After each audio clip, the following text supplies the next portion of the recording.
अस्सलाम वालेकुम students. Chemistry का यूनिट नंबर 14 द एटमॉस्फेयर हम स्टडी कर रहे हैं और आज का जो टॉपिक है वो है ozone depletion and it's effects. Ozone depletion क्या होती है और इसके असरात क्या हैं और कॉजेज़ क्या हैं, ये हम आज डिस्कस करेंगे। ओजोन डिप्लीशन क्या होती है, इसको डिस्कस करने से पहले हम ओजोन क्या होती है। ओजोन एक पॉइजनस गैस है, एक जहरीली गैस है। जब ऑक्सीजन के 3 मॉलिक्यूल्स आपस में मिलेंगे तो वो O3 बना देंगे और O3 को हम कह रहे हैं ओजोन। इसका कलर ब्लू कलर होता है और स्मेल। मोस्टली एग्जाम में जो क्वेश्चन पूछा जाता है कि ओजोन लेयर कहाँ पाई जाती है, तो ये स्ट्रेटोस्फीयर में पाई जाती है। This gas is very poisonous क्योंकि ये ज़मीन पर नहीं होती है, एटमॉस्फेयर में है, इसलिए ये हमें इफ़ेक्ट नहीं करती है। But it's useful for us because it's protects us harmful UV radiations which is coming from the sun. How ozone layer is formed? बनती कैसे है? ऑक्सीजन O2 एंड ऑक्सीजन, जब ऑक्सीजन के मॉलिक्यूल्स मिलेंगे आपस में तो O3, ये क्या है? Ozone formation. इसी तरह इसकी डिकम्पोजिशन भी हो जाती है O3 से O तो O2। यहाँ क्या हुई है? इसकी डिकम्पोजिशन हुई है। ये सारा आज हम Ozone is formed in atmosphere by the association of oxygen atom with an atom association of an oxygen atom with an oxygen molecule in the mid stratosphere. अब मिड एटमोसफेयर में हमने 4 लेयर्स पढ़ी थी। फर्स्ट सेकंड लेयर में ozone पाई जाती है। Ozone ये earth surface है और यहाँ इसका जो डिस्टेंस है 20 to 30 किलोमीटर अबव ये ओजोन प्रेजेंट होती है। इसका काम क्या होता है? सूरज से जो रेडिएशंस, यूवी रेडिएशंस आ रही होती हैं, ये ओजोन लेयर क्या करती है? उन रेडिएशंस को अपने अंदर ऑब्जर्व कर लेती हैं, ज़मीन पर पहुंचने नहीं देती हैं, जिसकी वजह से बहुत सी डिसीज़ से हम बच जाते हैं। लेकिन अगर हम डिप्लीशन की बात करें तो क्या होता है कि ह्यूमन एक्टिविटीज़ लाइक इतना ज़्यादा पोल्यूशन है और उसमें गैसेस रिलीज़ हो रही हैं। हम फ्रिज यूज़ करते हैं, एसी यूज़ करते हैं, तो इसमें एक गैस होती है जिसको हम कहते हैं CFCS, क्लोरोफ्लोरोकार्बन, जो कि रिलीज़ होता है और ये डायरेक्टली क्या कर रही है? हमारी ओजोन लेयर को डिप्लेट कर रही है, उसकी तह को कमज़ोर कर रही है, जिसकी वजह से जो सूरज से यूवी रेडिएशंस आ रही रिलीज़ होती हैं वो डायरेक्ट क्या है? अर्थ पर आ रही हैं और जिसके बहुत से साइड इफ़ेक्ट्स हैं। फंक्शन ऑफ ओजोन लेयर का फंक्शन क्या है?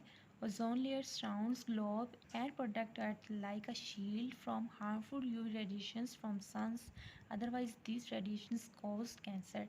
अब ये हमने जैसे मैं ऊपर डिस्कस किया कि एक शील्ड के तौर पे काम कर रही है जो कि यूवी रेडिएशंस को ज़मीन पर नहीं आने देती है, जिसकी वजह से बहुत सी डिजीज़ लाइक कैंसर जैसी डिजीज़ से बचा जा सकता है। कॉजेज़, वजह क्या है ओजोन डिप्लीशन की? एयर कंडीशनर हम यूज़ कर रहे हैं, रेफ्रिजरेटर यूज़ करते हैं, ये क्या है? ये major causes of ozone depletion है। This compounds leak in one way or other escape and fuse to stratosphere. अब ये क्या होते हैं? ये स्ट्रेटोस्फेयर में जाते हैं।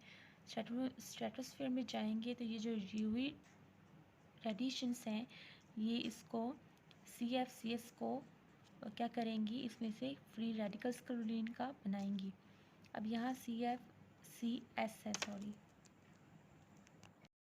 अब जब ये CFCl3 यूवी के साथ रिएक्ट करेंगे तो फ्री रेडिकल्स बनेंगे, क्लोरीन के फ्री रेडिकल्स बनेंगे जो कि बहुत रिएक्टिव होते हैं। अब ये जो हमारे पास फ्री रेडिकल्स हैं क्लोरीन के, वो ओजोन के साथ रिएक्ट करेंगे। ये O3 है, फ्री रेडिकल ने इसके साथ रिएक्ट किया, O2 बन गया, O और Cl फ्री रेडिकल बन गया। अब ये जो फ्री रेडिकल है वो अगेन से यूवी के साथ रिएक्ट करेगा तो O और फिर अगेन से क्लोरीन बन जाएगी।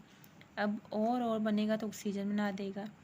इस तरह ये जो है लेयर है, ओजोन की लेयर है, वो क्या हो जाएगी? पतली होती जाएगी, जिसके बाद जो है रेडिएशंस डायरेक्ट अर्थ पे आना शुरू हो जाएंगी।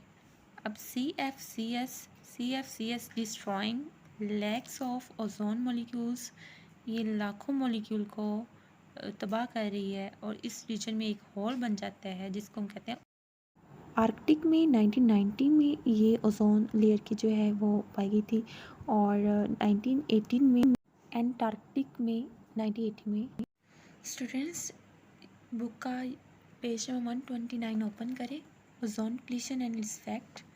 तो यहाँ जो है ओजोन का जो फर्स्ट है कि किस तरह बनती है, दूसरा ओजोन लेयर क्या होती है, कहाँ पाई जाती है, स्ट्रेटोस्फीयर में पाई जाती है, डिस्टेंस इसका 25 से 30 किलोमीटर होता है, और फंक्शन इसका क्या है, ये क्या करती है, प्रोटेक्ट करती है, शील्ड करती है from harmful UV radiations from sun, और ये बेनिफिशियल है फॉर लाइफ। अर्थ है, रेडिएशंस आ रही हैं, ऑब्जर्व कर लेगी, पोल्यूशन की वजह से या गैसेस जो रिलीज़ हो रही हैं एटमॉस्फेयर में इस लेयर पे इफ़ेक्ट करती हैं, इसकी तह बारीक होती जाती है, ये रेडिएशंस अर्थ पे आ रही हैं और जिससे मिसाइल पैदा हो रहे हैं। And this reaction is very very important. ये आपने जो है ये रिएक्शन बहुत अच्छे से याद करना है। ये क्वेश्चन 2 नंबर का क्वेश्चन पूछा जाता है, ठीक है। ये आपने 3 स्टेप हैं। फर्स्ट स्टेप में क्या हो रहा है, ये जो फ्री रेडिकल क्लोरीन का बना है वो ओजोन के साथ रिएक्ट करेगा, जब रिएक्ट करेगा तो ऑक्सीजन बन जाएगी और ऑक्सीजन और क्लोरीन बन जाएगी।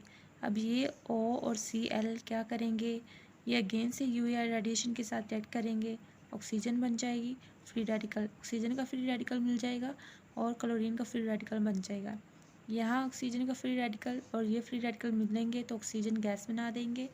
अब नेक्स्ट जो है ओजोन होल क्या होता है, ओजोन होल क्या होता है, ये जो हमारे पास CF ये वाली जो क्लोरीन है ये react with lakhs molecules of ozone react करेगी, उस रीजन में एक होल बन जाएगा जिसको हम क्या कहते हैं, ओजोन होल।